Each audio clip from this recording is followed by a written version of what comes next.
Hi, morning. I'm Shauna K. Lester, founder of Memorable Essay and creator of the IMG Application Accelerator, Residency Match Application Accelerator.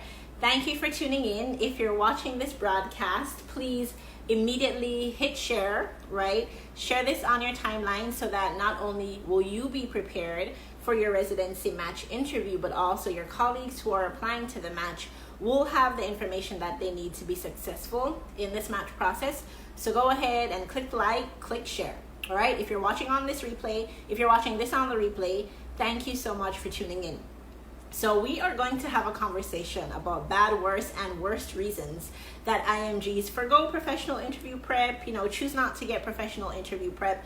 I have actually spoken about this in detail, specifically for people who are re-applicants to the match and the things that you want to pull out all the stops for. You should definitely have professional interview prep. But today we're going to talk about everyone, right? So the bad, worst, and worst reasons. If you want to type in the comments and take a guess about what reason number one is going to be, which it's bad, but it's not so bad, which is why it's bad as opposed to the worst or the worst reason, go ahead and type that in the comments so we can guess. All right. So the bad reason, and the reason that it's bad and not the worst thing ever, is people will say, well, I'm preparing for my interview with my friend. Okay, so caveat. This might not be a bad, horrible, terrible idea. Perhaps your friend has experience in helping people be successful in the match process, specifically around interviews. And if that's the case, you might have an older friend who was a couple years ahead of you in medical school, and that's something that they do. Fine, go ahead. That's a great option because the person has a track record of results, right? So you know that you are likely to get the results that you need. That is a perfectly okay option in that situation. The other thing is that for some people, your friend might actually be at the program that you're applying to. Information live from the ground about what the program director, the APD, what they like, what they're looking for, that sort of thing is absolutely priceless, and I encourage you to get it whenever you can. So if that's a situation as well and you want to stick with your friend, go ahead and have your friend prepare you for your interview. So the other side of the coin when that does not work is obviously if your friend has none of these things. If you're applying to a program where your friend is not in that program, does not have any insider information to share with you, and in addition, your friend has no track record of helping people to prepare. I'm talking about professional interview preparation. They do not have that track record, and you are about to give this highly important process, put it in their hands and trust them with preparing you. That's a really bad idea, again, because this is really important and your odds of matching are pretty much 50%, 60% if you want to be really optimistic with the numbers, but you're looking at about a half and half chance. This is a really important process, and so you do not want to wing it by prepping with your friends. If your friends do not have that kind of experience, that kind of exposure, that's a whole other thing, like the kind of exposure and also a track record of results. All right.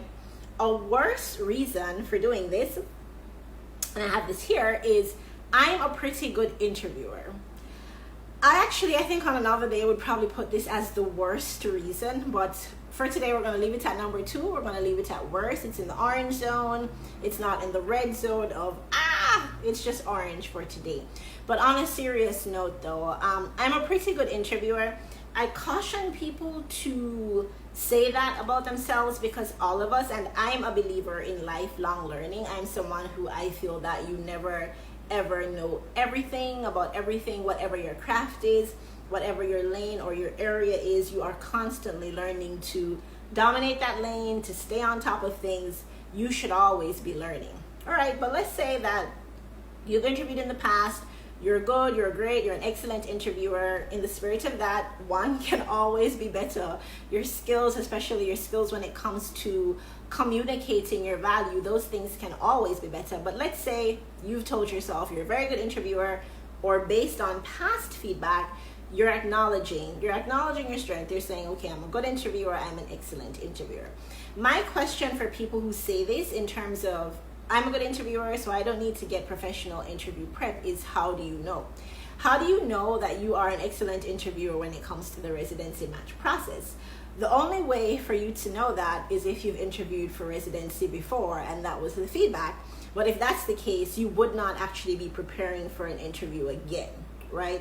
So I say that because I've met and I've prepped people who they're applying to 9, or last year they got invitations to 9 programs, to 10 programs. I had someone one time, actually she was just last year. Last year I had 2 clients, one had interviewed at 10 programs, one had interviewed at about 6 programs. If you have multiple interviews and your specs on paper, you have the step 1 scores, you know, your letters are not saying this one is a liability, do not take them into your program, and you failed to match, you need to question how you're interviewing, because everything adds up in terms of the numbers. Nobody has sent you down the river by writing you a terrible letter and you are not able to close a match out of 10 interviews or out of 6 interviews. It is a very competitive process, but you also want to look internally. So you are actually not in a position to grade how you interview for residency if you're actually interviewing for residency a second time around. It's such a circular argument. It's actually really hard for me to explain it because it doesn't quite add up, right? So if you're a reapplicant, reapplying to the match, re-interviewing, I do not understand the basis on which you're able to say that you're a pretty good interviewer or you're an excellent interviewer. Of course, the other bracket is that this is your first go at the match, right? So in that case, you really are stepping into a zone where you're about to be evaluated on the strength of your responses for the first time, on the strength of your questions, in terms of how you present yourself. And I strongly believe, I'm saying this because this is something that I'd say to any of my best friends, that when you are applying for something that is super competitive, you do not leave any stone unturned. You pull out all of the stops that you need to, and you get all of the training that you need to be excellent. All right, so that's our worst reason, is that I'm a pretty good interviewer. The worst reason, so this one is in danger zone, level 10, completely terrible, is I am prepping myself. This one I completely don't understand. I think I have an easier time thinking about people saying that they're going to prep with their friends, as I was saying before, especially if that friend, you know, have some sort of plug or they have some sort of track record. I don't know who prepares himself for an extremely important process, right? I do this stuff professionally, and there are many things that I do not prepare myself for when I'm going to do different speeches or presentations or putting together certain parts of my business or my work. It's just like, why would you do that when there are resources that you can use, right? The thing that people fail to acknowledge, and I come across a lot of IMGs who actually just never think about this, because, and I mean to acknowledge that this process it takes a lot of resources, it takes a lot of your energy, it takes a lot of your time, it takes a lot of your financial resources from the time you think about it to the time you start flying around for interviews. It takes a lot out of you, right? So I think a lot of times people are just like, oh, I don't want to stress this part, I'm good at it, I'll do it. You are not in a position to evaluate yourself, because a lot of times people just start practicing because they're so fatigued, and now they're finally at this point that they just start preparing themselves and practicing random answers. But in that case, you do not have any feedback, right? So it's not practice that makes perfect. People say it's perfect practice that makes perfect. I like to say it's guided practice. It's guided practice from someone who knows what they're doing. You don't get in a plane and fly yourself to New York or to Thailand or to China or to Senegal. You trust your flight to a pilot, to somebody who has been trained to do this. Whenever you're about to undertake any important endeavor, any next level endeavor that's going to take you to a next phase of your life, you put together a team and you take guidance from people who can get you to that next level, right? It's not something that you take a risk on and sort of attempt it yourself. So what do you do instead? My solution is for people to get professional interview preparation. That is a service that I offer. Even if it doesn't come from me, you get it from somewhere else. If you're interested in getting it from me, you can definitely click the link that I'm going to drop in the description below and apply for a consultation for us to talk about if we're a match. I'll talk to you about how professional interview prep is supposed to go, just so you have an idea. If you watch the previous videos in this series, I spoke about a number of the steps that are really important, including matching internally, as I call it. So you looking at yourself understanding what you're bringing to the table, looking at what a program is looking for, and just seeing how you match up to that, right? So it involves a lot of research. It involves internally matching before you go out there and expect somebody to do that match for you and to be able to communicate the value for you. But when you are getting professional interview prep, what you want to do, because your focus is opening that email that says congratulations, you've matched, you're not eligible for soap, right?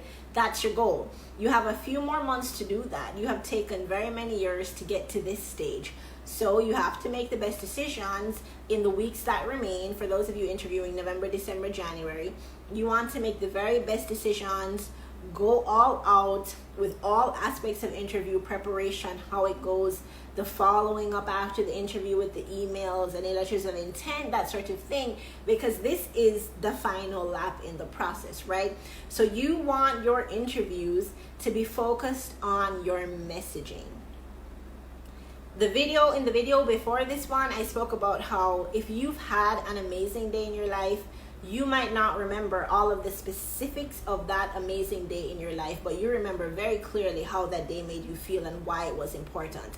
As an applicant, after you've been through the entire process of preparing, you have excellent responses, you have absolutely excellent questions, no stupid questions, yes, there's such a thing as stupid questions, lazy questions, things that are on the website, boring questions that everyone has asked, things that are explained once you get to the program, so there is no longer a need for you to ask them.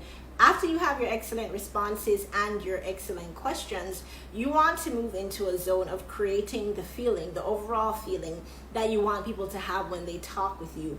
What are the positive things that they're going to remember about you? Were you confident? Were you clear? Were you enthusiastic about the program? Were you optimistic? Were you flexible? Creating this via the direct responses that you give and also messages that you communicate subconsciously. That's what you want to do.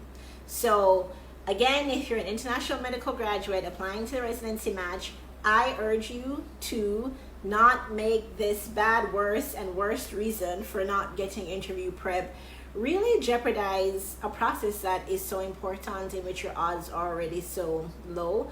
I want you to definitely be committed to your winning, to pulling out all of the stops and getting professional interview prep where you focus on your messaging, of your questions, of your answers, and also on what you are communicating to people with your presence and with your follow-up process. So I will be back to talk.